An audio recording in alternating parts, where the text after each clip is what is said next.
So Oh, welcome. we made Thank you. We made it like we always do. it. Thank you for carving out some time to join us for UFO Twitter Week. It's been off to a great start. There's been some fantastic spaces, and I feel like I've not spoke to you for ages. So I'm so Wild. glad. Yeah, Yeah. it has been. So yes, quite a lot of people are joining the space. Please retweet it.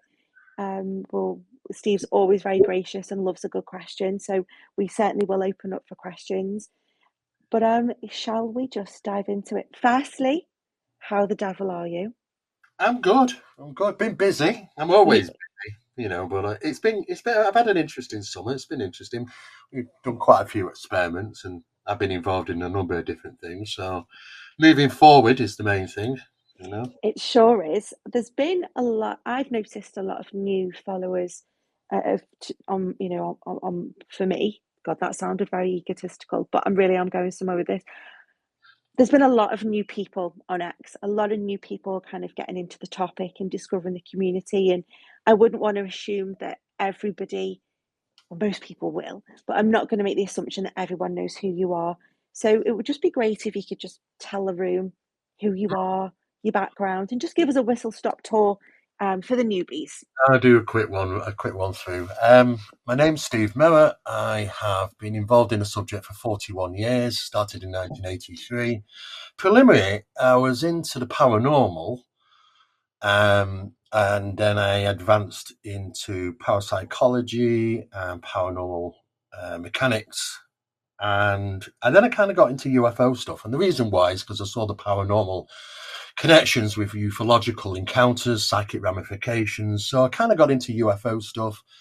And then I heavily got involved in what of course, the terminology is UAP now, advanced sciences in UAP studies. So I've still got a foot. I don't like to say both camps because it is all one camp, but I've got me fought in both camps, the paranormal and the UFO or UAP phenomena. Apart from that, I'm an author of several books. I'm a owner of an event business in this subject, and I'm a tutor, an international lecturer, and TV, do a lot of TV and radio work. So that's pretty much it in a nutshell. Just a few things, yeah, just a few little bits. And you will also fail to add that you're one of the best guys in our Oh, community, and I'm really grateful to have your friendship no, and I love the fact you're northern as well because us northerners in the UK exactly. we're a rare breed. So let's just dive into it. We've done a couple of spaces before. Project Doorway is what kind of brought me to you. That's how I discovered you. So, and actually, it was, is he in the space? Has he left? Because he was, right. Yeah, Project Doorway is how I discovered you. I wonder if you could just sort of just touch on that a little bit to get us going. Sure, absolutely. It's a combination of Barry Fitzgerald. I love Barry. I've just finished his book. Oh, right. Well, we've got our new book coming out together in maybe March. Plug it at the end. Plug it at the end. But anyway, Project Doorway. But I I work alongside Barry. Barry's the principal investigator of Project Doorway, and it's a combination of his and my work brought together. And initially, it was about paranormality within the UAP subject. However, as we expanded into maybe about 10 years of that research now, and still continuing heavily, it's got into sort of the geological location, asking the most important questions as to, where they're coming from. These objects, what are people really encountering, and that people. That's always a burning questions, isn't it? Really, we can all get another photograph or video, but at the end of the day, we're not really getting any answers as to what's it all mean. And it was an international attempt, and we say international because we've had to travel all over the world to go to certain geological locations, utilizing some of the most scientific equipment that we can get our hands on, utilizing satellite technology, and all sorts of things to try and find out what's it all mean at the end of the day. And we've come on leaps and bounds. And we now are comfortable by saying, we can certainly say what it isn't, as opposed to what it is. We're still trying to work out what it is, but we are chipping away at the block, and we're getting some very interesting data come back now, which is pushes us in a certain direction, away from, you might say, the normal narrative that's been fed to us over the last 80 years.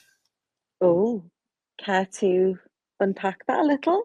Well, what's the normal narrative? Well, right from day one, we were told, this is the UFOs are some type of craft, maybe with some exotic type engines and capabilities, traveling the vast distances of space to come to planet Earth and interact with humankind.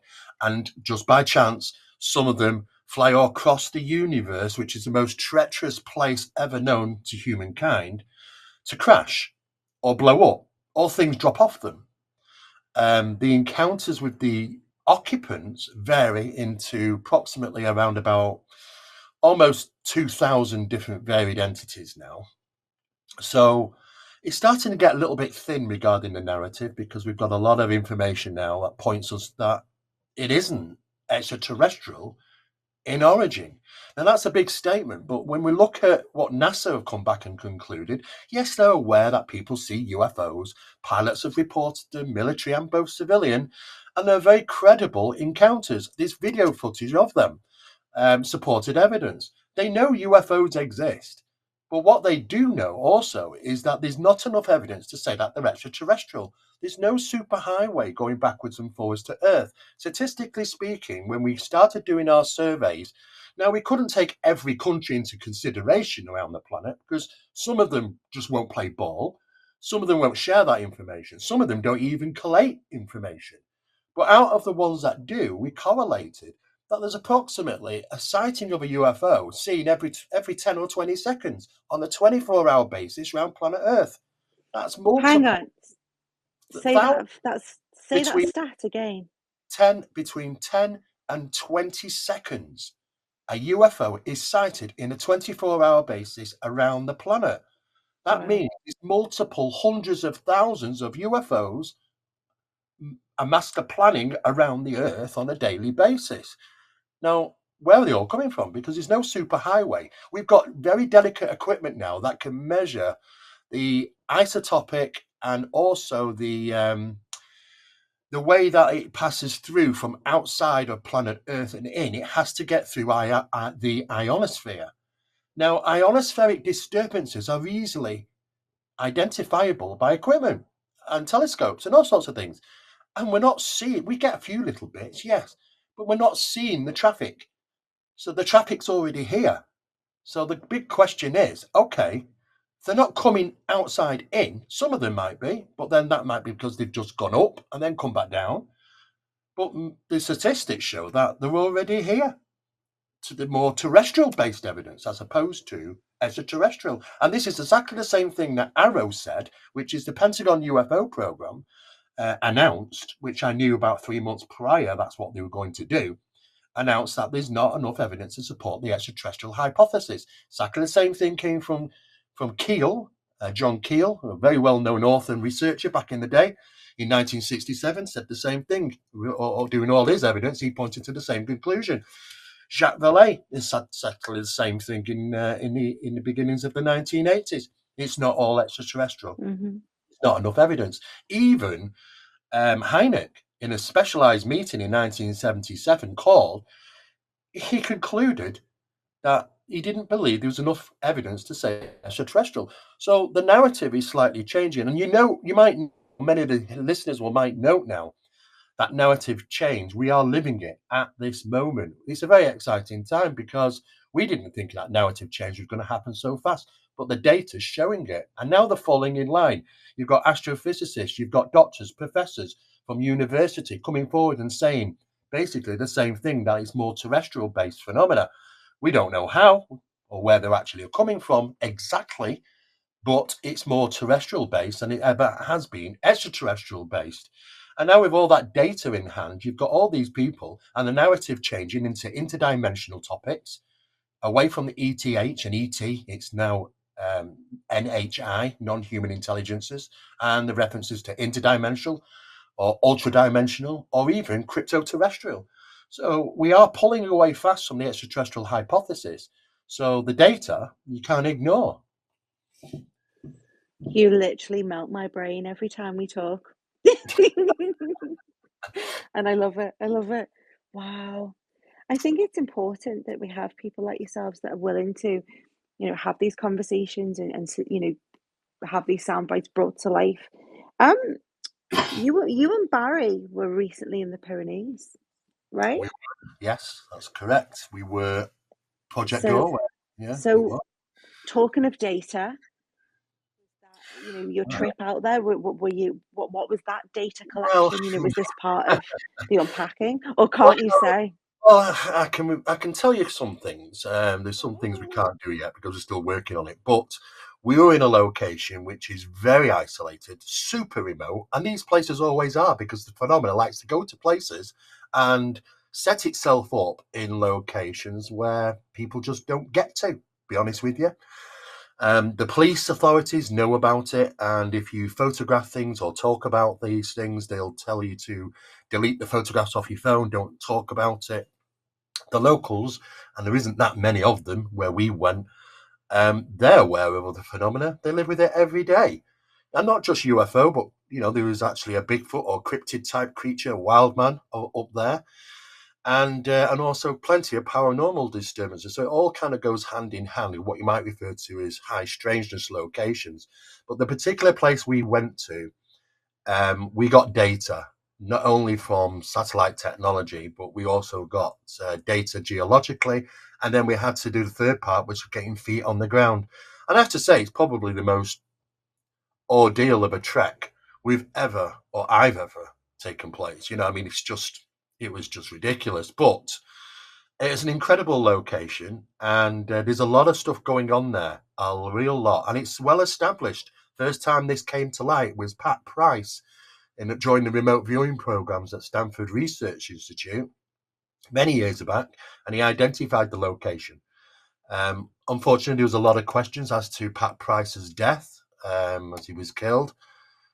So we don't exactly know why, but that kind of sparked our interest as well. And it was all the data that came together said this is falling into a location that fits with the research program that we're involved in, Project Doorway. So we had feet on the ground and we were there for a week, and it was remarkable what we captured. We captured some incredible stuff. wow. I seen a couple of updates from Carmela, and I was like, what are they doing up those hills? So I'm sure that, we will know more on that. Um, so you and Barry, you are working very closely together now. You obviously, but you've been doing a lot with Project Doorway. What else has been happening? Because I know you're always up to something, Steve. So what Well, else is in the pipeline? we're always up to something. I mean, the latest data that's come forward now is pointing to the hypothesis that we initially put out probably about 2 years ago, is that though the terminology of UFO has changed to UAP, but I was used to UAP because I've done research and some learnings in meteorology, and meteorology, it's all UAP. That's all they refer to regarding these things. But it was no surprise to me that that was going to go over to UAP because it opens up a vaster amount of phenomena that falls in that category. Now, if we want to take the UFO for an example, we kind of broke it into three parts. We've got structured craft. Many are ours, which we wouldn't be able to identify. We'd just say they're UFOs. Some is the phenomena. We have also what we refer to as intelligent light formings. Now, what's interesting about the intelligent light formings is that these are seen to just manifest and demanifest, materialize or dematerialize in given certain areas of activity. They're often seen as balls of light or sort of amber colored, orange colored. They disappear, they change shape, that sort of thing. Now, the latest research suggests with utilizing what we refer to as a distance finders. What they do is that there's a laser on them, and you can lock on to a surface of something, and these range finders calculate how far they are away. By utilizing a few of them and triangulating on some of those light phenomena, they seem to be around the size of 2 to 4 meters in length. Not that big, 2 to 4 meters. I mean, don't get me wrong. Some craft, some objects can get you can get a rangefinder reading of over 3,000 feet in length. So some craft can be very, very large. But the light phenomena, this what we refer to as intelligent light phenomena, it doesn't seem. It seems to manifest and demanifest, but it looks to be metaphysical or plasma type, but it's intelligent and it interacts with you. So it's intelligent, but it's light as opposed from a real structured craft by the sounds of it. And these are only ranging about 2 to 4 meters, but the output on the wattage that they're putting out can be up to 70,000 watts. Wow. Now, what's interesting is about 70,000 watts light. If you go to a stadium and you're watching, say, a football match or a baseball game, you know how much that light hits the ground. It's designed to. And those are, thousands of watts each. Now, what's interesting is that we don't often get the same light spread, even though that they're emitting thousands of watts.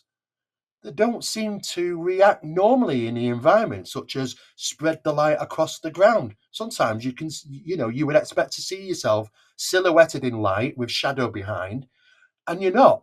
And yet above you, you can see the tremendous brilliance of the light. When measured with light meters, you're talking thousands and thousands of wattage. But it doesn't act normally as light would under our physics, we could say. So something very strange is going on there. There is also smaller objects. There tends to be cube-like objects. Some of them are oscillating. But they come back as physical objects. But what's interesting is when people start initially range finding on these particular objects, we're getting true calculations back. We can say, oh, it looks to be about 1,000 meters out, and it comes back it's 1,360 meters out. Well, that's okay, and we're getting real good readings back. But at some point, because this phenomenon evolves, it's clever, it learns. What was happening was they were doing something to change the readings, because the readings started then coming back as 30, 48 feet away. And we're clearly not. They're clearly at least 1,000 or 2,000 feet away. And it's as like they're emitting something that is changing the calculation on the rangefinders to say that they're only like 45 feet away as opposed to, 100 or 200 feet away. So they are clever. And then how they're doing it, I do not know. But it's when we bring out a new piece of equipment, we get real good readings when we start utilizing it for the first time.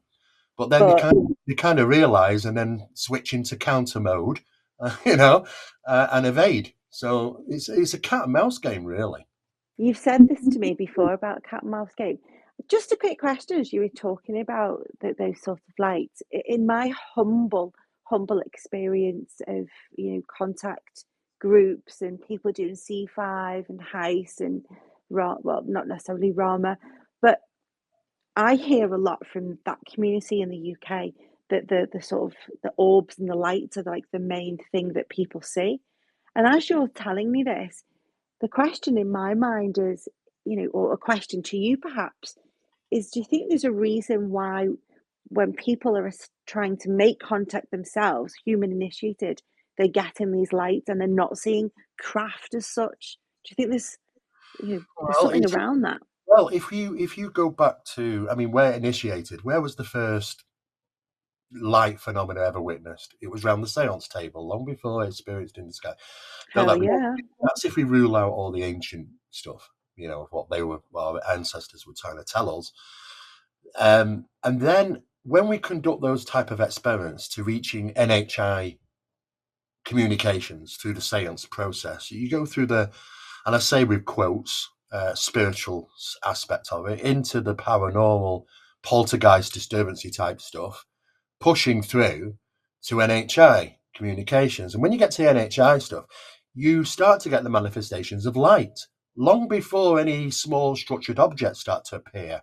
And they have done, there's been UFOs the size of dinner plates that look physical with lights on, shining lights down onto the table, and sometimes going through the table, sometimes bouncing on the table. So they're demonstrating metaphysicality. It's when that can happen in a 14 by 16-foot room, that starts to ask questions about what does the UFO phenomena truly consist of here?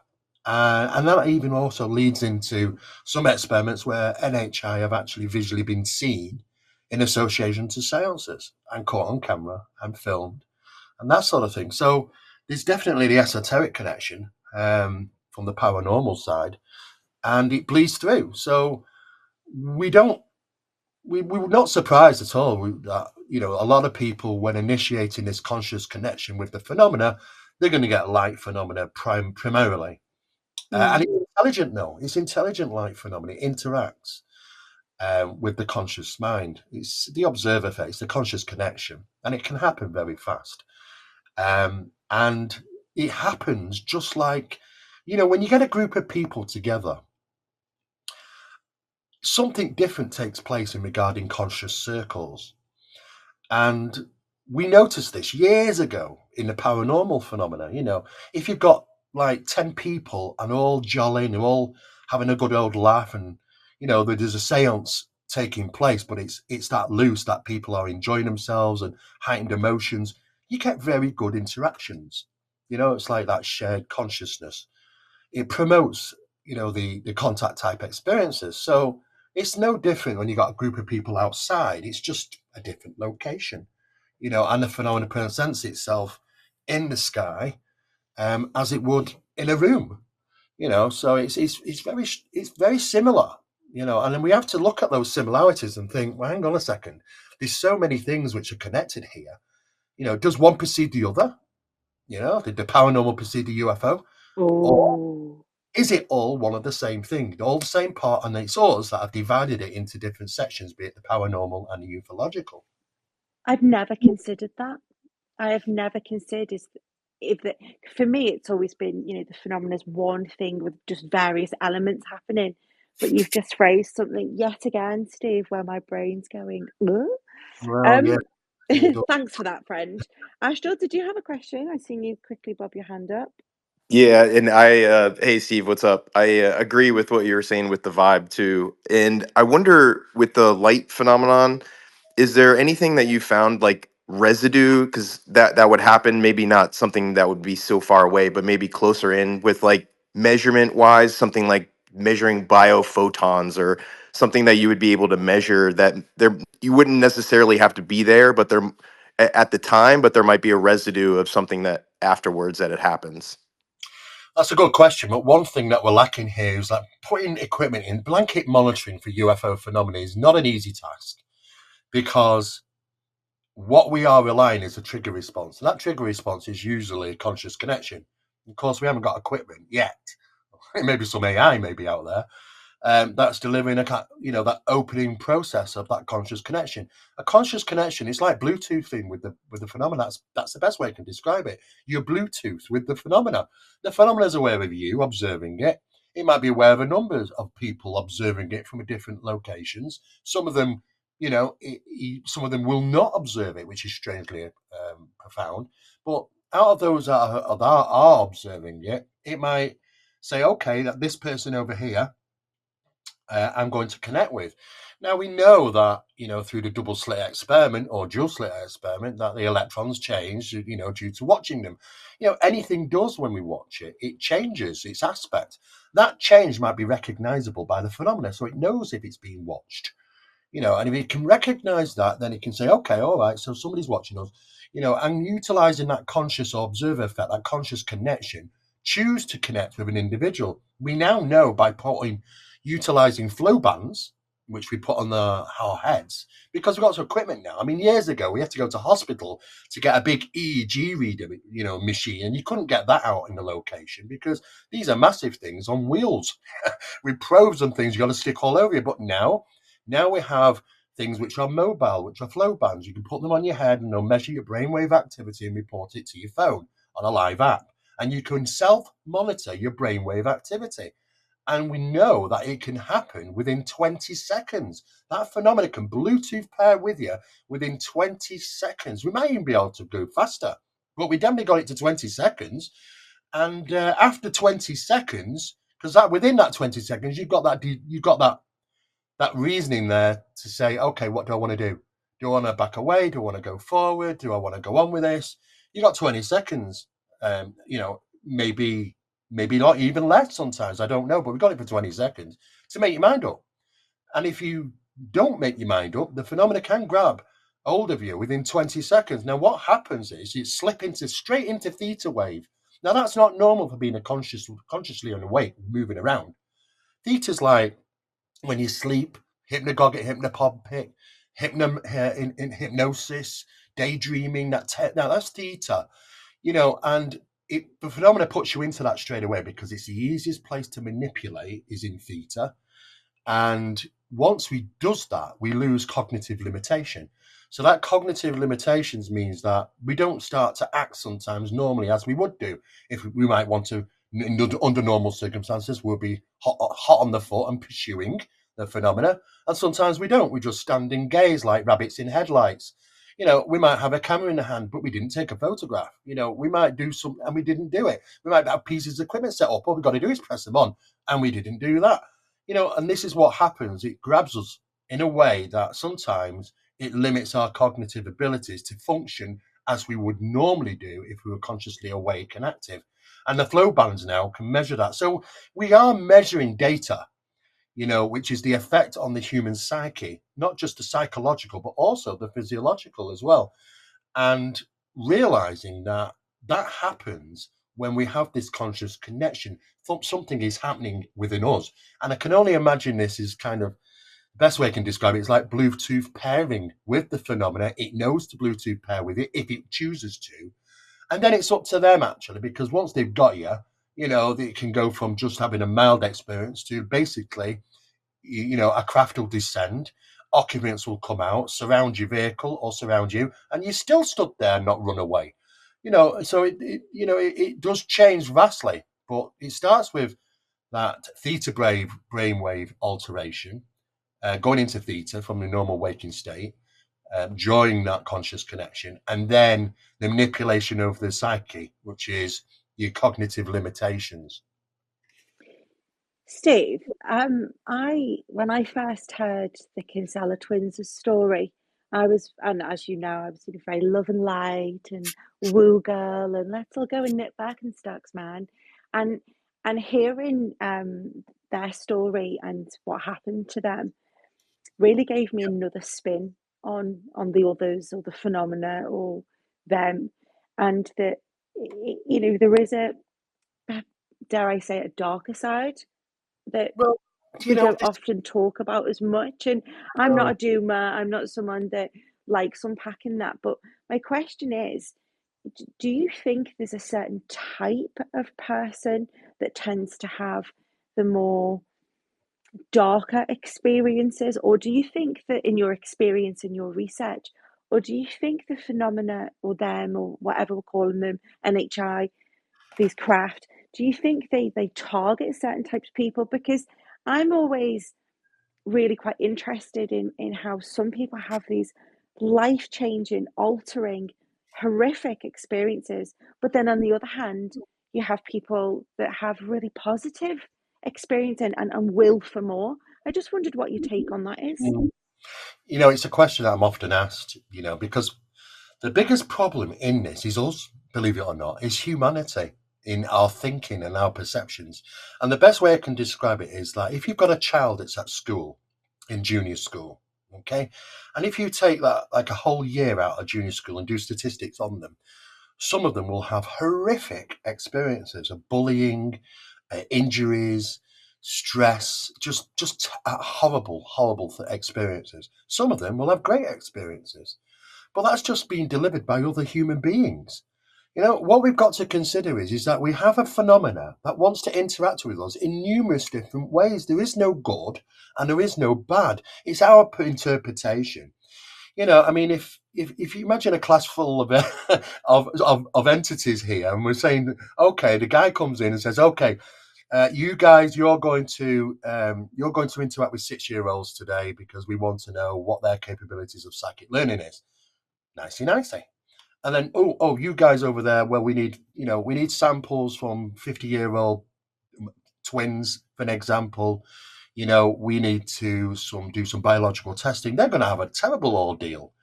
But the problem is, I think, is that we are dividing this into good, bad, or neutral.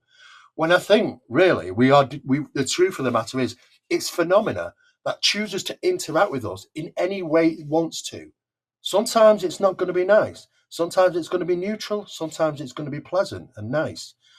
So it's a varied type of phenomenon, and it's no different than humanity, really, because we treat people in the same way.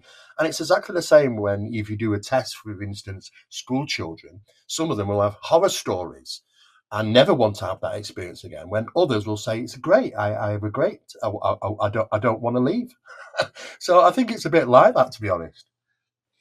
Yeah, I like how you phrase that. And it does make sense. Our understanding, our human understanding of good and bad might not be what the universal good. It's a human construct, right? Good and bad, perhaps. So that certainly spoke to me. Um, Shifting gears ever so slightly, Mm. we there's a we're forever hearing the word catastrophic disclosure. I really want to kind of get into disclosure because you really have some interesting views on what disclosure is. And if I said to you, "What's disclosure?" What That's it's what yeah, is. it's a Oh, biggie. well, do you know what? There's different levels. It's like onion. It's like an onion. There's different levels to disclosure. We started into disclosure way, way back, years and years back, 1930s and 40s. Because they had to doctrinate humanity's thinking in regarding the phenomena.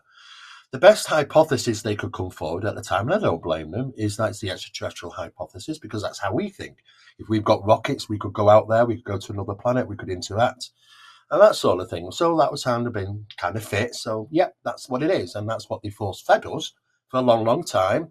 Then the media engine got on there, and TV shows like Star Trek and many others, and films and all sorts of things. I mean, most films, movies on the subject are usually pretty bad, like Independence Day and Alien and all sorts of things.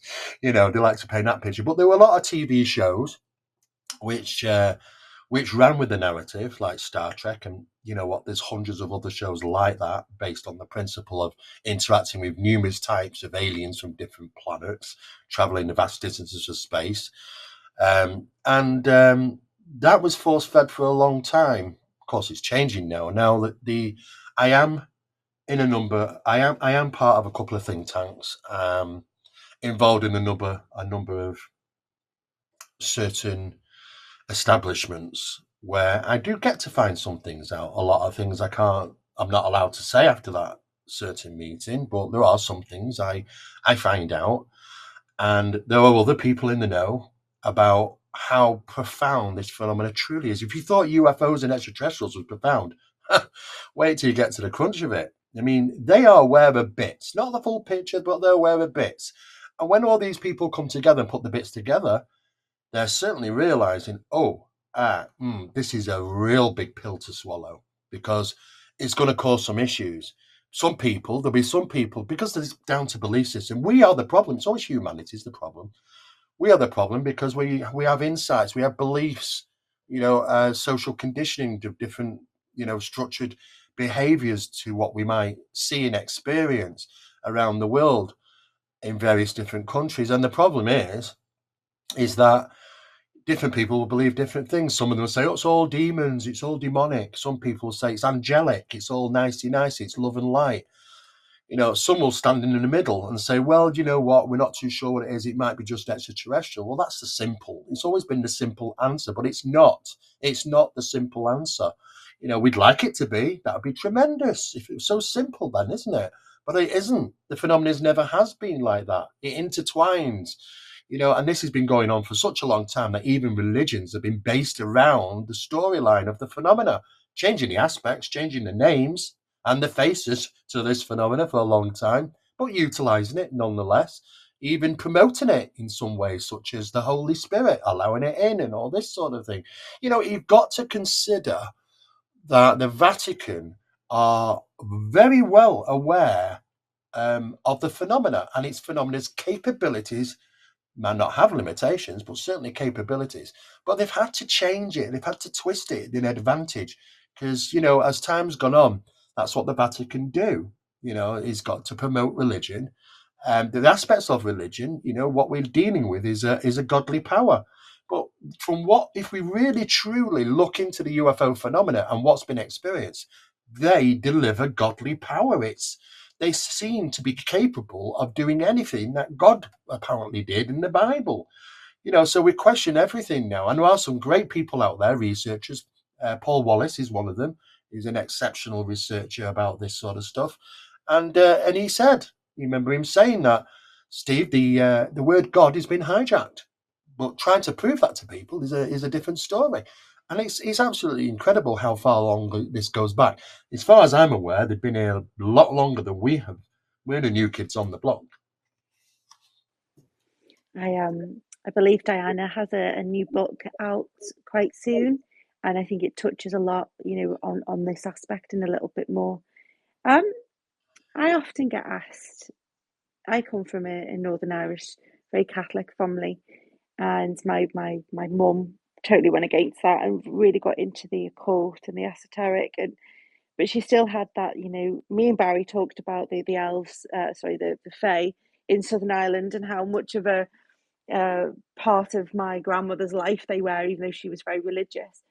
How do you think those real religious folk who have had God hijacked, in a sense, they've got their belief system, when this unravels in a way that is out there to the mainstream everyday folk, how do you think it will affect people's belief systems if they are religious? Well, I mean, people always say, well, you know what, we're ready for it. We're ready for change. It won't be such an impact. Well, that always comes from people within the subject. True statistics, to be honest with you, more people will have a problem with this than those into the subject by far. I mean, you've just got to deal with there's so many, the economy, the ecology, religion. There's all sorts of things which is just going to be turned upside down. Now, trying to deal with that, I mean, you just look what wars and things are based around these days. Exactly those three things. If it's not the ecology, if it's not the economy, it's definitely religion. It's just generally greed most of the time. But the problem is that it's going to be a big pill to swallow. Now, some people out there, and I do know that some of these people, I've talked with them, are aware of little bits. And just the little bits they know, they're not allowed to say. But it's human instinct to try and give you a clue. And Lewis Elizondo has done exactly the same thing by saying that when the information comes out, what he knows, it'll be a very somber day for humanity. Somber. And he means, it's not the right word when he actually used somber, but I know exactly where he's going. And it's going to be one of those moments where we really have to really consider our place, not just on this planet, but within the universe itself, because it's all intelligent and consciousness. So it's going to change our viewpoint of the reality what we live in, because reality isn't what we think it is. But we can, it's only science. Science is only as good until the next thing comes along. It's forever changing and forever learning. And we've reached a limit in mathematics because not all mathematics, it's been proven mathematics is not ideal. There are areas where it doesn't work. It's the same for other sciences. And we know that even the astrosciences and stuff, it just doesn't fit right. The physics that we understand doesn't fit right. We can't force it into the box we've already got because it won't fit. We have to empty half of it out at least and start filling it up with the new stuff. And that's going to create big change. But it's slowly happening at the top levels. I know this because I've talked with these people, these professors, astrophysicists, and when I communicate with them, they are aware of things changing at the higher level. But it's a massive change. And so what they're going to do, when you say disclosure, we're in it. We've been in it for a long time. The first part was to make sure that we drip fed. into our conscious minds of what UFOs and aliens are so much that it's in our minds on a daily basis. Can't get away from it now. So the shock and awe is being deduced. The Brookings Institute, when they did research and provided a document to NASA, they said to NASA, don't tell the public of any discoveries. And the reason being is because they said it would be problematic. But they did say in the last paragraph, you must educate them. You've got to start putting information out to slowly educate them. So we are slowly educated. You, me, and everybody else would never have got to this point in our discussions if we hadn't obtained the educational stuff along the way. We're given that opportunity to learn, and we are doing so. It dullens the blow to some degree. But it's still a big pill to swallow, and there's lots of people, including Diana, who's aware of how the consciousness of this NHI communicate, make changes in history, inventors, even helping getting us to the moon, Masonic rituals, Enochian rituals, Babylonian rituals, Sumerian. Do you know what? They were all interconnected to the esoteric practice of getting through the reality, getting through the veil, as Barry would say, to the other side and communicating with these non-human intelligences. We have got all these wonderful names for them, deities, gods, call them what you will, but it is, as far as I'm aware, one phenomena with multiple masks. I like that. One phenomena with multiple masks. So you've got your nuts and bolts gang, you've got your consciousness gang, you've got your love and light contact gang. I come from, I mentioned it before, my mum was really into the occult and the esoteric. I wonder if you could sort of whistle stop tour a little bit, or just put some of your thoughts and musings, how the occult and the esoteric fits into all of this, because there still is a group of people that think they're not lumped in the same pot. And I'm probably not saying it as eloquently as you can, but it's something I always like to return to, because that's kind of my entry into this world. How does it fit with the phenomena of the occult side of things? Well, it's interesting because, as we say, the occult means many different things for different people. The best way to give you real live incidents and scenarios, and you kind of wrap your head around it. During experiments and seances, when communicating with NHI, and it takes some time to do that. Sometimes it can take a year up just to get your circle right, to be able to have the right people, because the phenomena won't interact with people which are skeptics or cynics. It's a weak link. It won't work. And it's very frustrating, and it's a very annoying, even from the science side, because that's what I would want, but it just won't interact with them properly. It likes people which are experiencers, it likes people which are believers, and it's no different than, if, for instance, faith apparitions. Faith apparitions are only seen by people who are religious. You're never going to have a faith apparition if you don't believe in religion. You've got to believe to see it. So it's like believing is seeing, not seeing is believing. Science would say seeing is believing, but they're absolutely wrong. Yeah, if you believe something strong enough, we know it manifests into our reality. This is how stigmata works. You believe in it strong enough, you have SISPM, self-induced spontaneous physical marking, take place. We put people under hypnosis, put a 2 pence piece on their arm and said it's hot, and they've blistered.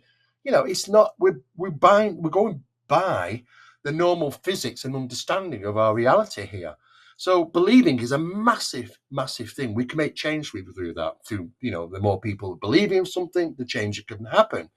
And this is what takes place regarding the phenomena. It interacts with people who are believers and experiencers so much more than anybody that's ever skeptical. And this is why skeptics will say, well, I've never seen a UFO. I've never had the experience. Well, I say, well, good for you. That's great. That's fantastic. I have no problem with that.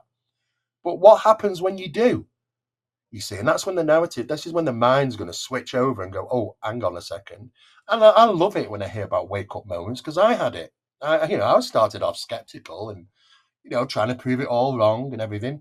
But, as time goes on, you can't.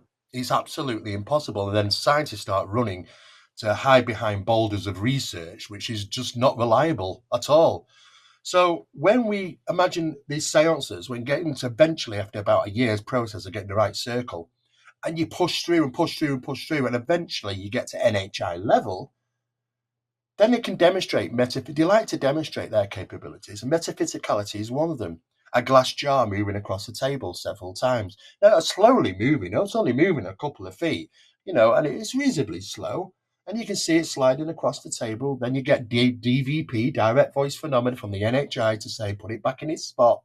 And you do this several times until the point is that you reach out to go and move it yet again by request, and your hand goes right through the glass.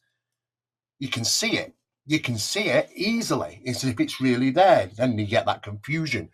Things are sparking in your mind thinking, hang on a second, what's going on? And you stand there looking and just trying to figure this out. You walk around it, it's 360 degrees, it's there, you can see it, it's in your reality, you can shine light off it, it reflects, it casts shadow, you put your hand through it.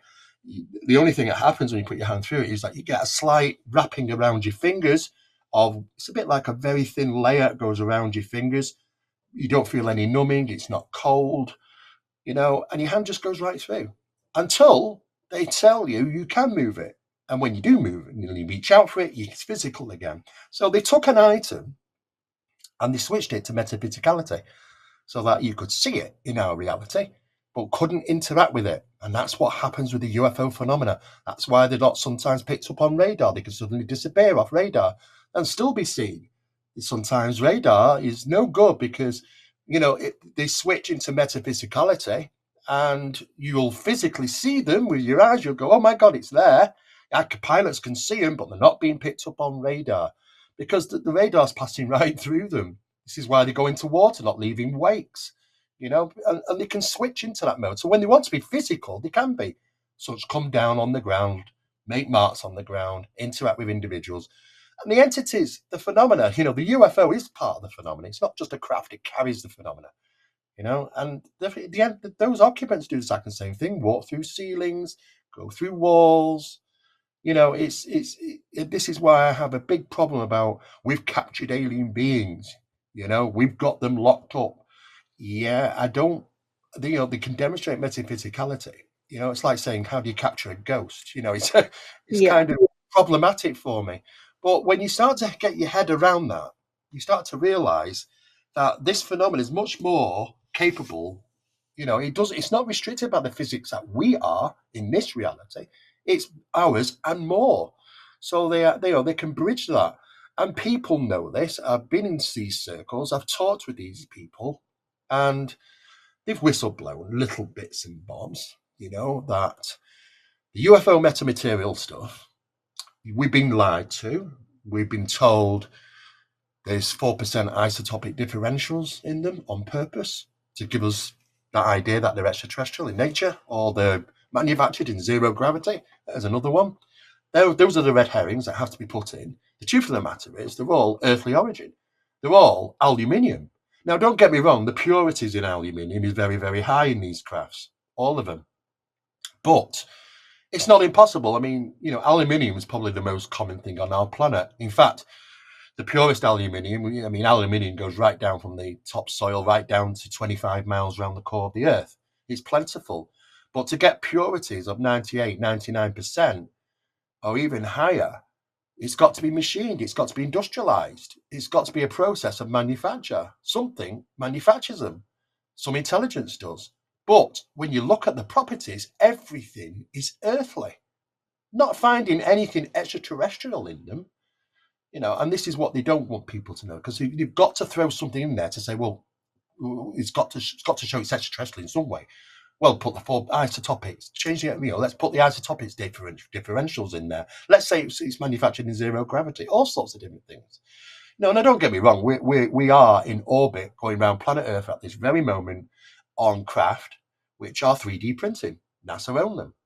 And they're 3D printing in zero gravity to see and apparently it's incredible, what they can do. And not just that, but biologics as well. So there's lots of experiments that are being done that we don't know about. But at the end of the day, they have to give us these red herrings sometimes to keep the narrative, because it's too big a pill to swallow. They don't want to just drop it on people's lap and say, guys, this is all terrestrial based. because then we start to get into, okay, well, that kind of adds up when you got UFOs going into the ground, into hillsides, into cliffs, into volcanoes, in geological locations, under the sea, into the geology under the water. I mean, it's just, this is what they do. They're hyper evasive. They're very clever.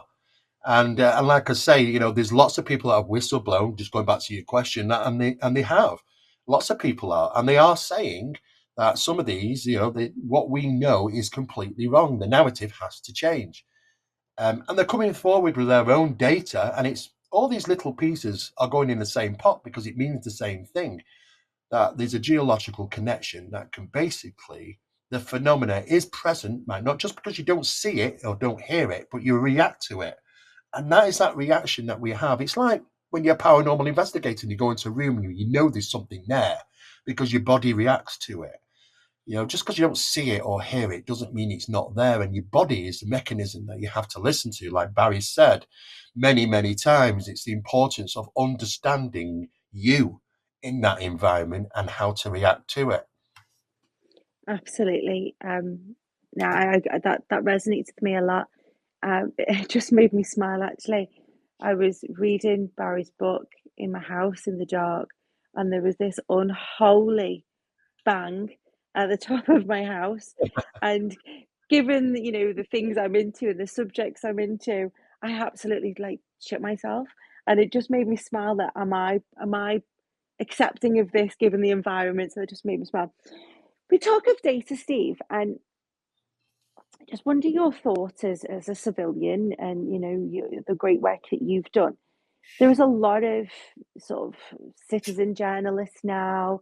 There's people that I know, people I'm involved with, people even in this space that are actively out there researching, uncovering, using their own private funds. Some of the power, maybe that's the wrong word, but we now have technology we can get more easily. We can travel, we can communicate widely. What do you think? Let me rephrase the question. How the everyday person now, we can investigate more than we ever could. What do you think that's doing for the topic? Because are we taking it a little bit out the hands of shady powers, corridors of power? There's people out there snapping things on their iPhones. There's people out there like yourself with the equipment doing the work. How do you think that might move the dial a little bit more? Because the toothpaste is out the tube, so to speak. How do you think people like us play a role in unpacking this more publicly? Yeah, it's a good question. I mean, it's a bit of a double-edged sword. I mean, initially, they wanted the power, and I don't blame them really, because anything that they can utilize will go into the military-industrial complex first, and that might swing, a certain outcome in their favor, and that can be massive, massive for any country. So I understand that is utilizing it first for themselves. At some point, we are going to start playing catch up, and you are right, and we do. Now, myself and Barry are aware that others are aware of our work. I mean, I was asked to join one establishment because of the work we were doing, and there's been times when, you see, the thing is with Project Doorway is that we're not regulated. This is this is the problem for them, and we know this because I had a call, came out the blue.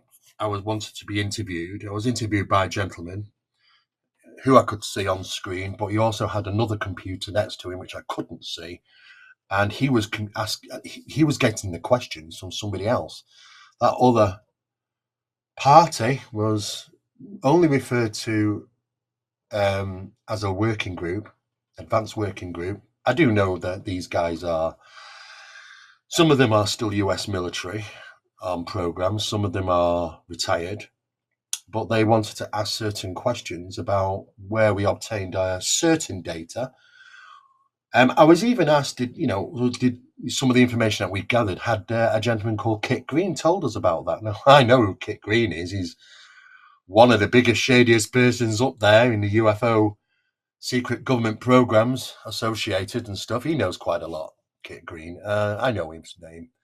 Of course, Kit Green never told us. Well, maybe Kit Green knows and he's told somebody else and they've heard of that. So, so they knew that we were coming to the same conclusions, what to ask where we got our data from. So clearly told them where we got our data from because we worked it, we realized it, concluded it, got the data.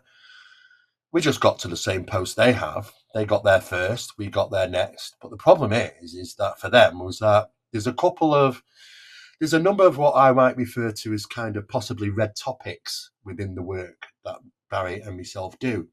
Those red topics, they like to be digested and mulled over and dissected into areas of distribution over long periods of time by them. But that's because they're regulated. But we're not. So we just throw it out there. We don't care. But when we started throwing it out there, this is when I got the call. When Barry started throwing out there the same thing, this is when he had a meeting in Ireland with a number of gentlemen that basically offered him a considerable amount of money to toe the line. Of course, I know what Barry's like. Yeah, Barry's no, that He ain't won't Barry. do it. Barry not a chance. He's happy with his lifestyle. So we knew that we'd touched some buttons. Yeah, absolutely. We pressed them, and they were onto us, and we know that they know, and they know we know that they know that we know. It's a bit of an odd situation. It's like, okay, we know who you are, we know why you're asking, and same for us. But we both got there. But they've got the expense. They've got their resources so much more than we have, and no problem with that expenses. So yes, if we had that, then fine, that would be amazing. But we don't. But we are getting there. But some of the things we did, we've got around certain areas, and maybe that they are learning from us, and this is why we've been, I got asked to join certain establishments because I share information. People have said to me, Steve, why would you want to join that? Aren't these certain establishments linked to the government and this, that, and the other? And I said, I don't care because I'd rather keep them close to me than farther away, and I get to hear some things, which is interesting. And I know that they're doing the same work we're doing, but we're not regulated. And I told them straight, I said, look, we're not regulated. You guys might be, but we're not. There's nobody over us saying you can't put this out. We're public. The general public can put out this information. We're not regulated by any forms of means. Of course, they kind of had to digest that, but they keep a beady eye on Barry, and they keep a beady eye on me, of course. I couldn't imagine keeping a beady eye on Barry. I just hear his Irish accent now. What? Yeah. Why do you think we're British? America, in my opinion, and a lot of our American cousins are in the space. It's predominantly Americans in it at the moment. America is having hearings. There's Lou's book's just come out. He's on a whirlwind media tour at the moment. A lot more seems to happen in the UK and in the US. You and I know things happen quietly here in the UK, but do you think there's a reason as why America seems to lead the charge? Yeah, there was a decision some years ago for America to take charge on this. In fact, that is why, if we go back in time when the Ministry of Defence closed its doors on the UFO program and to the general public, all it did is it's transferred its occupation over to the US. And now there are working parties within the UFO side of things in the UK government that go and have those meetings in the US, and the part and parcel of that. They are still doing the stuff, but they're just part of a number of people that have come together. They're all working together now. That's the thing. There's no divide between the UK and the US, and that's kind of been a plan, from quite some time.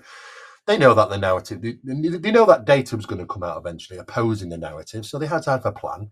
The whole thing about the UFO congressional hearings has just been a right farce, which we knew it was going to be. I forecasted that. Myself and Barry knew it was going to be happening, and you're not going to really get anything good. I mean, they come out with about the Tic Tac UFO phenomena, but I'm still not convinced, and I will argue that point with anybody, that we do occupy and have our own technology like this. I'd like you to expand CIA. on that a little bit, Steve, if you wouldn't mind, because I know we've talked about it, What Well, do you think's ours and what do you think's not? kind of, Dun fate. dun dun. I've said to you before, when you're in the subject, it's weird how fate deals your hands. It's just weird how things happen. But it all kicked off with this To the Stars Academy, TTSA, and DeLong, and a number of other individuals came together to making the TTSA. And their first big announcement to the world, which was an international congress sort of thing, just for academics and scientists to come together, and the press, they wanted to talk about the release of this information from the Pentagon in regarding pilots that reported seeing Tic Tac UFOs and the video footage, the gimbal, the go fast, and so on and so forth. Now, what was interesting is the big screen, which was the biggest screen I'd ever seen, honestly. And I'm used to doing conventions. I run events, but this thing was ginormous. And it was the largest screen I'd ever seen. And you've got all these people on stage, Hal Puthoff, you've got Elizondo, you've got Tom DeLong there, you've got Jim Somerville, another couple of guys, which high-ranking people, and Chris Mellon. And they're all talking about the Tic Tac UFO, and they bring the picture up on the screen, and I looked at that screen and I nearly spat my cup of tea out, because the photograph that they're showing is of a Mylar balloon taken over Manchester Eccles, which was one of my investigations back in 2005. And I thought, what the hell? And I thought to myself, hang on a second. Now, even my guys, if I was going to go to town and have a big convention and tell the world about this, my guys would even turn around to me and say, Steve, where did you get that UFO photograph from? What is it? Where did it come from? How did you find it? Who did you deal with? How does this end up there? Well, it's ended up there because it's done on purpose, because it was only placed on one place on the internet, and that was on the Jeff Rent's UFO sightings website, which was a UFO kind of sightings radio show many years ago. And that was the only place I put it on the internet. So someone's gone to the darkest regions to find one single UFO picture that only is there and nowhere else on the internet, which is perfect for them, and grabbed it and decided to use it. They light blasted it as well, so they did alter it a little bit, and throw it out there, misleading the general public and the world, because this is an international televised event. The press were all over it, sending photographs out of that damn picture, and I thought to myself, this is ridiculous. So I contacted the TTSA, and they ignored me for 3 months. So I decided to go to the press, the American press, and the reporters descended upon them for an answer. And they were pressed into an answer, and it was basically a very short, very sweet little sentence saying, I'm very sorry, we made a mistake. Sorry, I said, what? That doesn't cut it for me. You don't make mistakes like that. This has been done on purpose to mislead the general public. So I knew right from the start, okay, this is very hokey. And that kind of escalated into other areas, and the TV show which came out, the one where Elizondo was involved in UFO investigation.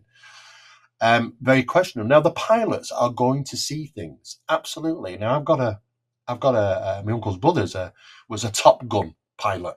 He was actually a Top Gun trainer, and they do see things, but they're going to say UFO. They're going to say this because that's all they can recognize these things to be. They outfly the aircraft. They do incredible maneuvers. They can go into the water. They can ascend and descend at incredible speeds because they're pilotless. There's nobody in them, so they don't have to limit themselves in speed because of biologics inside. And they're going to say UFO. And of course, if 45 minutes later they're there to pick up the data, so some guys turn up on the ship. Oh yes, give us the data. They don't tell the pilots, don't talk about it. If there was really anything there, they'd be saying, don't talk about it. But no, they want the information out. They wanted to drive the attention to the UFO phenomena because they knew they had to get to a point of trying to change the narrative. And this is what all these proceedings have been for. There's no real guts in it, to be honest with you. Everybody's got these rich claims. And when you try and press them, you say, well, we can't tell you. We can't tell you that because of the secrecy, national secret. I can't tell you. I can tell the judge in a closed room. Well, you can tell the judge anything. He's never going to get out once that judge hears it. So it's been absolutely pointless. And it really cut it for me when, you've got these team of people there, these specialists, and they bring up the reference Roswell. And two of them didn't even know. They said, well, what's Roswell? I mean, the kids in the school know what Roswell is. I mean, hello. And that was it. I just turned it off then, because I realized, for me, that was absolutely pointless. Apart from the fact is, it's designed to generate public interest around the UFO subject and change the narrative. And that's what it's for, because that is when they started introducing UAP instead of UFO, introducing NHI instead of ET, and interdimensional rather than extraterrestrial. And that was the whole point of it, is to switch the narrative and utilize this back engine to do so. I think it's really interesting. I'm by trade, public relations person. That's what I've done most of my adult life. And sometimes when I look at this whole thing through the lens of a publicist or a public relations expert, I can often see the correlation of there being a campaign, how things are put out, how things are manipulated, how stories change so softly. So it's quite interesting. Astral, you got a question for Steve? Yeah, I wonder too. One of the frustrations that I have is that a lot of the field, I feel like UAP, UFOs, has been driven through journalism in the past like 7 or 8 years, and that we're like, I wasn't surprised that AARO came out with the historical report and said that extraterrestrials aren't real or valid. I just was surprised at how easily they were able to do it. And I think that the frustration is that journalism has gone so far down the road and the scientific stuff is so far back that it's there's just such a big gap. But I wonder if my background before coming into UFOs is in parapsychology, and I know you have a lot of experience and knowledge in parapsychology. And I wonder, a lot of people talk about bringing other scientists and other people from other fields and physics and all that stuff. But I wonder if maybe the closest one that we really should be focusing on bringing people in is from parapsychology. That's a really good question. You're absolutely right. But the problem is, you see, once you start bringing parapsychologists in, they're going to bridge that gap very, very quickly between the UFO and the paranormal. A little bit too fast than they probably desire. So what the US government do, they employ people. I mean, they might not even be aware that they're actually being employed in some way, but pressed and pushed into doing something which is advantageous for the US government's plan. I think it initiated with a number of journalists, that came out. And there was a number of them that came out and said statements like, I mean, for the very first time, it was like a wow factor is UFOs constitute the paranormal and supernatural. That was Leslie Keane, who's closely associated with the media outlets governed by the US government at the time, because they were in cahoots in regarding releasing the UFO documents to the press, which would never run these type of reports before on UFOs. Suddenly they're all snapping at the bit, and they're utilized to sway opinion. So that, because it was the initiation to the change in the narrative, and they're not just using her, they're utilizing other people which have got books out, which are doing tours and got agents and all sorts of things.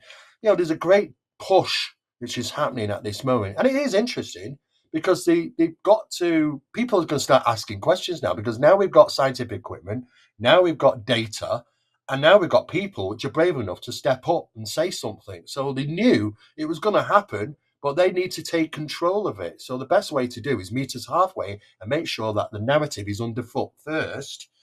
And you're absolutely right regarding parapsychology. Parapsychologists, if you want to deal with that side of thing, they've known a lot of this stuff for a long time. You don't even have to get into the UFO subject whatsoever.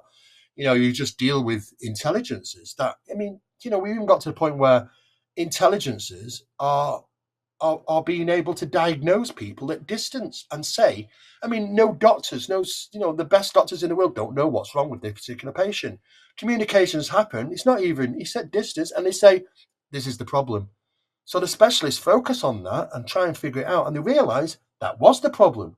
There are so many things which we don't know what, because there's problems from country to country. There's these walls of, which we don't get information passed through, language barriers and all sorts of things. Lucky for me, I talk with other parapsychologists around the world. Some of them are behind, some of them are very much forward in their understanding. Russia's pretty good, US is good, UK is good. But if you go to other places, not as quite as far as there as the others are. But if you just look at the experiments that took place in Lawrence Livermore laboratories in the US, it's incredible when regarding the phenomenon, because the phenomenon was always saying, "Oh, it has to be done in the dark. You got to switch all the lights off." That was just a ploy by the phenomena. It happens on the sunniest of days in the laboratory, and they demonstrated that quite clearly and documented it. So there's, parapsychologists coming in there is a great advantage. However, I think it might cause the deliverance of information a little bit too fast for them, because I think what they need is people to slowly digest the narrative change.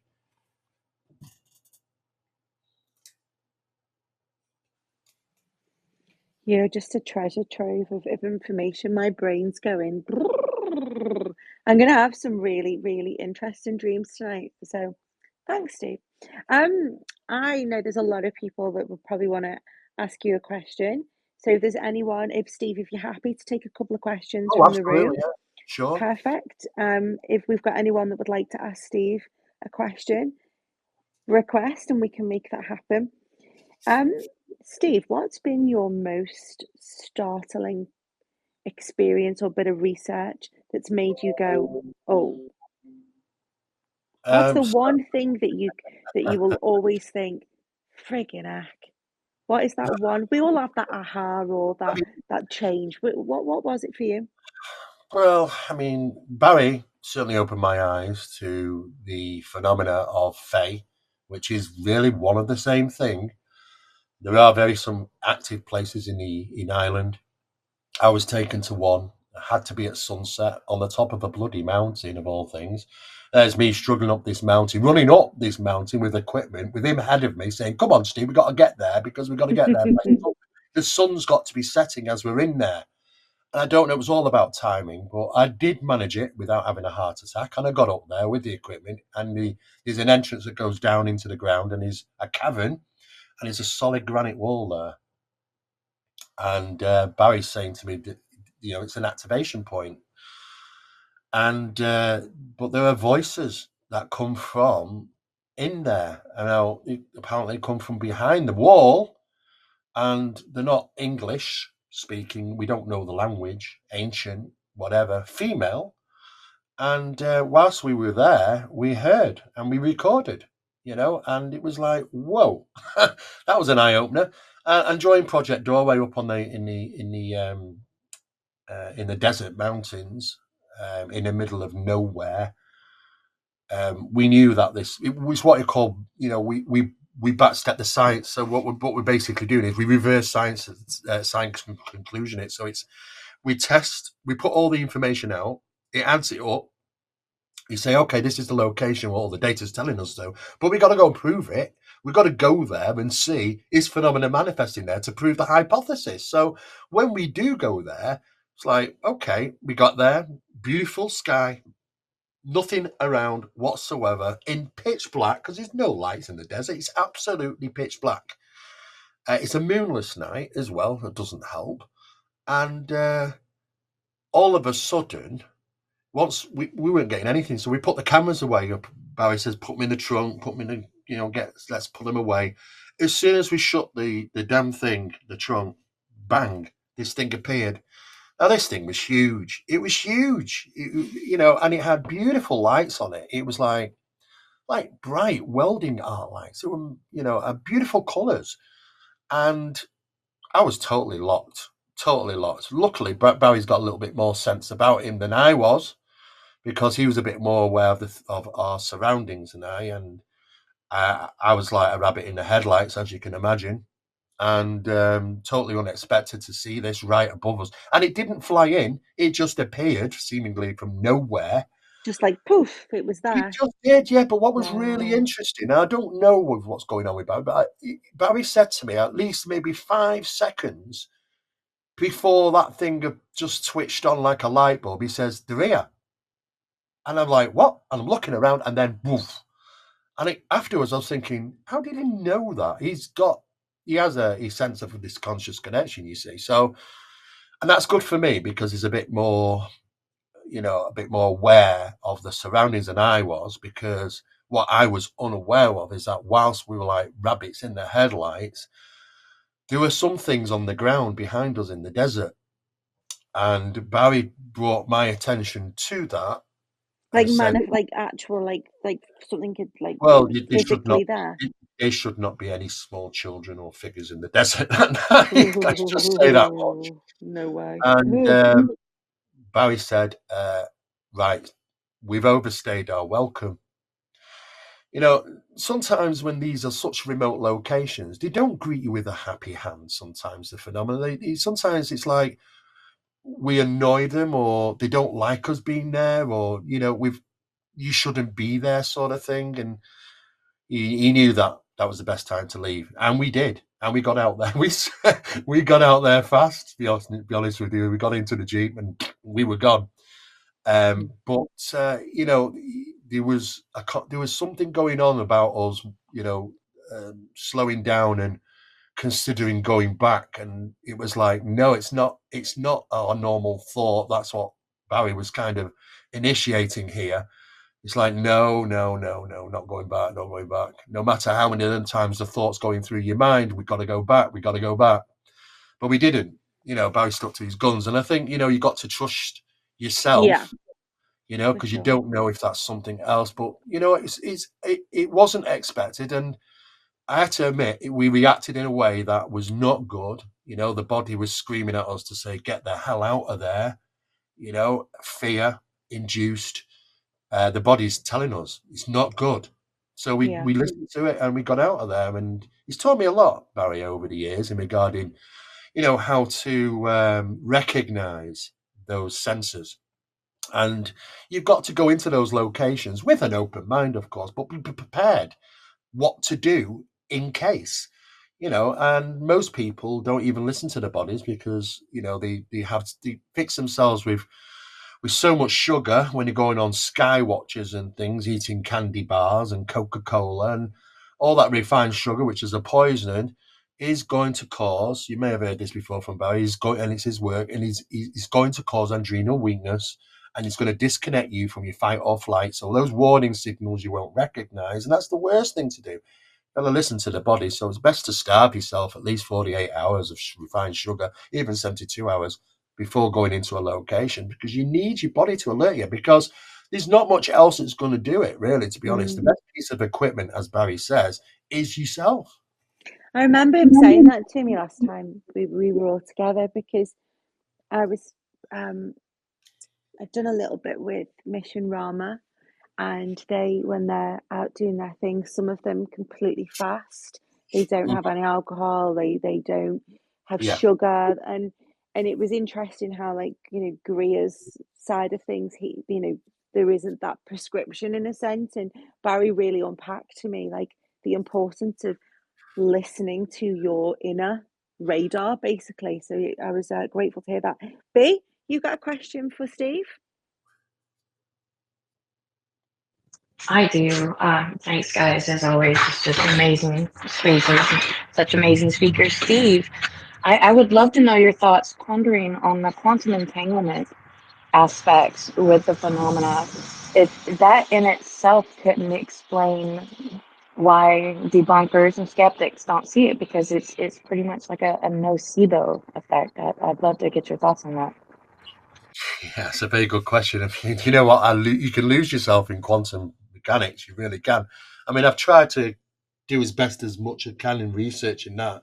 And I can say, yes, the string theory and, it's spooky distance at a distance and all that sort of thing is very interesting, especially in regarding, people that are long-term experiences, and the phenomena always knows where they are. It's interesting. And yes, there's some evidence to support it.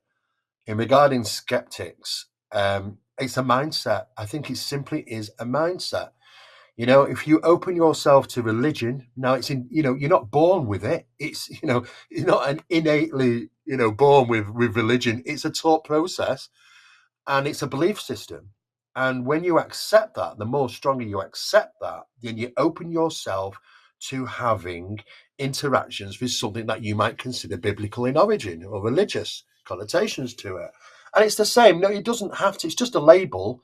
if it's something else in other countries, I mean, it could be a strange deity. It doesn't look human, people will go and worship it, and they still do at holy caves all over the world. But I do believe that. I believe that there's a connection about how belief and consciousness works. And if you are adamant that you are never going to have an experience, um, then you're not likely probably to be honest with you. I think that's kind of the way it works. There are the odd occasions when somebody will lapse, and sometimes the phenomena will show its face to change people's lives. And suddenly it does. Suddenly they go from, well, I was a skeptic, but then will they talk about it? I've come across so many people which say, oh, we're skeptics, we don't believe in it. I was brave enough to go, can you believe that? I was brave enough to go and lecture at Skeptic Society. And do you know what? People just won't do that, but I will, because I'll challenge it. Because the thing is that belief is into everything. And people say we don't believe in anything. Well, yes, you do. You have actions and you do things out of habit. That are all associated with things which aren't factual. If that's the case, even putting your hand over your mouth when you're yawning was to keep the devil out from possessing your body. I mean, we put it, oh, it's all manners now. Yeah, okay, but where's the origination come from, and how does it pass around? Intrinsically, we've always had one foot in that camp, but they choose to ignore it. And I've talked to a lot of people that are the skeptics, and they said they've never experienced anything. They might not do. I love it when they do. If there's a lapse and they do get a chance to do, because that suddenly seems to change their lives and they change their views, but not necessarily will actually come forward. I've sat down many a times after lectures and with scientists and people which are skeptics, and they say, oh, I don't believe in this and I don't believe in that. But after you've had a drink or something, they say, do you know what though? I did have this experience. Somebody's always got something in their life to talk about. It's it won't evade to 100%. But he is right. And I do believe that, quantum physics, I mean, it's just crazy now. You're talking to quantum physicists and they're telling me, Steve, you've got a kitchen at home. I said, yeah. Well, that kitchen, if I told you, would you accept this? I said, I don't know what. That kitchen doesn't exist. I said, what do you mean it doesn't exist? It doesn't exist until you experience it. It's not in your reality. I said, but it is. He said, no, it isn't. Nothing is in your reality until you experience it. And it's like, whoa, this is the way these quantum physicists are heading, and they really are pulling on the threads of reality here and really coming up with questions as to what is reality, and can it not be broken, but it can certainly be bent, and it can be certainly be put in your favor or against you, depending on your mindset, belief system, and your conscious ability in many cases as well. My brain is like, you're so wonderful. Paula, you had your hands up. You got a question for Steve? Thank you, Holly. Steve, brilliant talk. Absolutely. I like what I'm hearing here. However, I have a question for you. So I'm from Norway, and being a fellow European, I'm sometimes wondering why are we not doing more here in the EU region? Why aren't we more collaborating across the borders here, trying to get this topic, elevated within press and within the common talk about, within people, and kind of just leave all this psyoping and drama in the US community behind? For fancy. Yeah, it's a good question. I mean, this psychological divide, and it is with us all, to be honest with you. We might not think about it, but everybody's comfortable within their own zone. That's the best way I can describe it. It's like when you go out on the playing field, you play in one area with your friends. You don't sort of scatter around amongst everybody else. People keep to their own, and it's the same for scientists, and it's the same for a lot of people. I totally agree with you. I would love that, and I will go to lengths. I mean, when I was over in the Pyrenees, I also took some time out myself and Barry to meet with parapsychologists and have talks with them and find out where are they up to in regarding their research, and can we collaborate in certain ways? We really do need to break these walls down, absolutely. And Norway, Norway's got a huge history, and it's got its own. It's like Ireland; it's got its own stories in Fae. The small folk, from the stones and the mountain areas and the hillsides, and it's rich in history there. And let's not forget Hasdallen. Hasdallen scientists, which we all thought, oh, well, it's just Earth-like phenomena. Well, the Hasdallen scientists are saying now that these lights are firing beams of light down to the ground.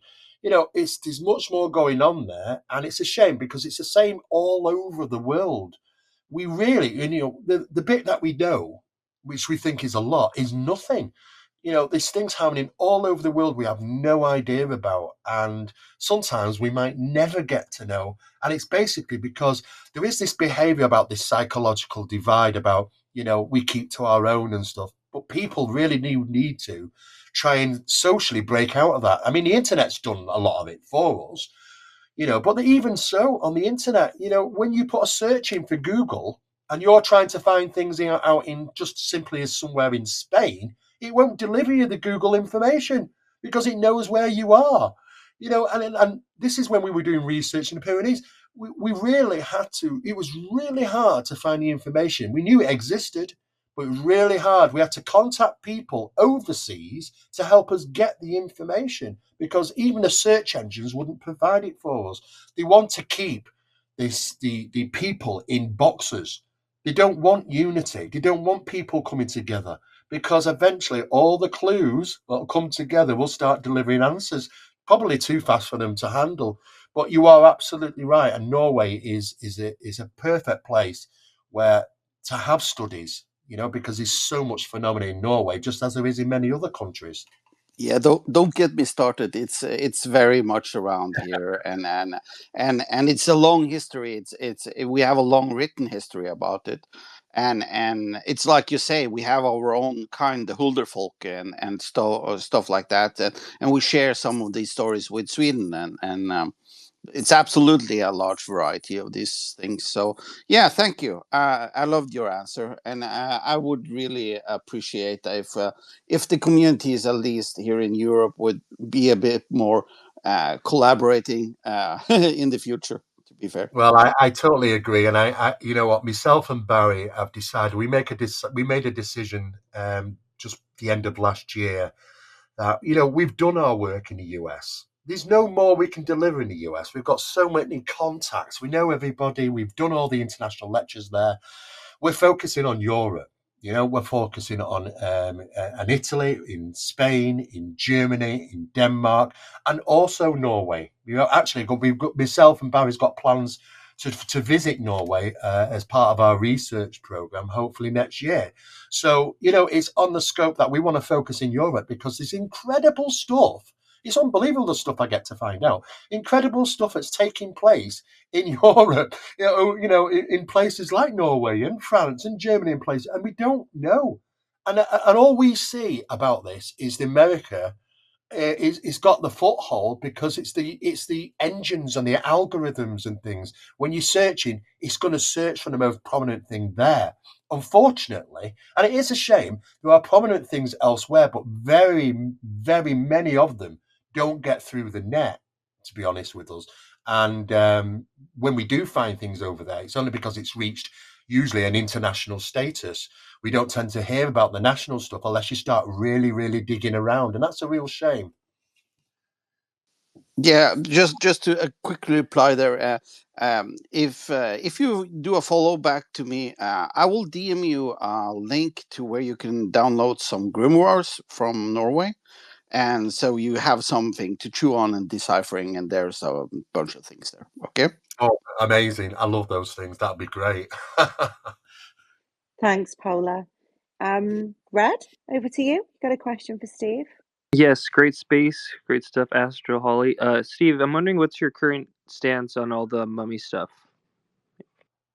Oh God! You know what? I've just been, it's the same old story. I raised my head again, and Barry said, "Don't do it, Steve, because you get dragged in each and every time." And don't you just, we went out there. We were the first official investigation. We were the only official investigation team to go out there on behalf of the Inkari Institute in Cusco, and we realised very quickly something wasn't quite right. But the problem is that the scientists in Sri Lanka, where our scientists were working, they looked at the initial DNA that was obtained and they said, "Oh, it's a bit strange. This is a bit unusual."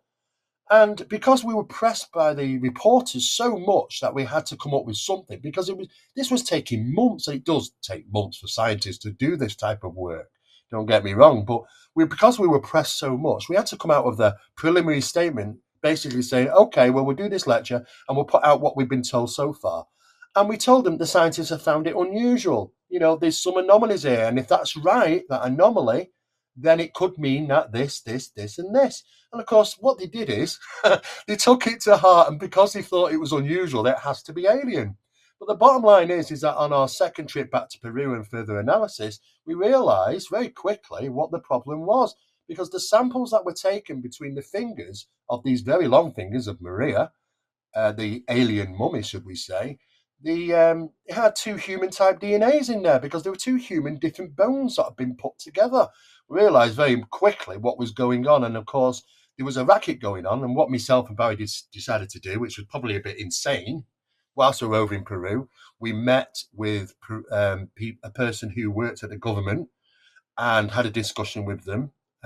Told them, because they were on the hunt for the bodies, told them exactly where they were, because there were only two bodies. The rest were dolls. The government aren't interested in the dolls, which are made from animals and children's bones and all sorts. It's nasty. It's a nasty stuff. But the problem is that you've got very poor regions. It's ridiculous. People live in conditions over there, and they'll do anything for a little bit of money, even go and digging up bodies.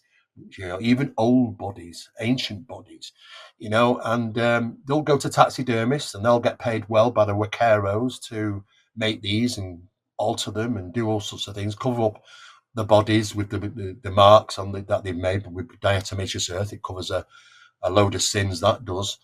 And we went public with it. Of course, all they can do is that, the problem is you've got so many believers that are saying, "Oh, it's aliens and you work for the government, or you're in on it, or you're just saying it for this reason." And then you've got the Inkari Institute coming back and saying, "Well, you just said this and because of that," and it's all lies. But at the end of the day, Barry said, we've done our job, Steve. We've concluded, we've moved on, we're on something else. And we only got into that because I was involved with another person, another researcher called Kirsty Raven, regarding the investigation of the Montauk monster washed up on the beach. And it was all international press, the Montauk monster. And it was some strange creature with a beak. It turned out to be nothing more than a skinless, bloated raccoon. But that's how kind of we got into it. And we did our job. We walked away and we moved on to other things. But every now and again, I get pulled in. So, Steve, what do you think about this? Steve, you got to tell us. Have you got something to hide? And I end up coming out with something, and then I end up getting attacked again. It's pointless until people will want to believe what they want to believe at the end of the day. But it's not the first time this has happened. These ones come from Russia and other places in South America. I remember the one that Stephen Greer brought out. They turned out to be a deformed fetus skeleton. There's been so many of these things over the years. People want it too much. That's the problem. But for me, I don't care. I don't care what people think or what they believe. The facts are the facts. The evidence are the evidence. We were there.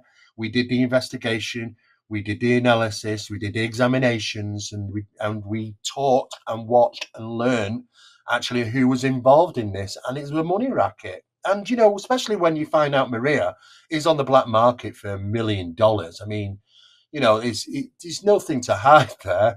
But you know what? There'll always be people that want to believe it, and that's okay. I don't mind. They can do that. But that's kind of where I am. And they even tried to bring in the Mexican hearings came next after that. Wasn't that long ago?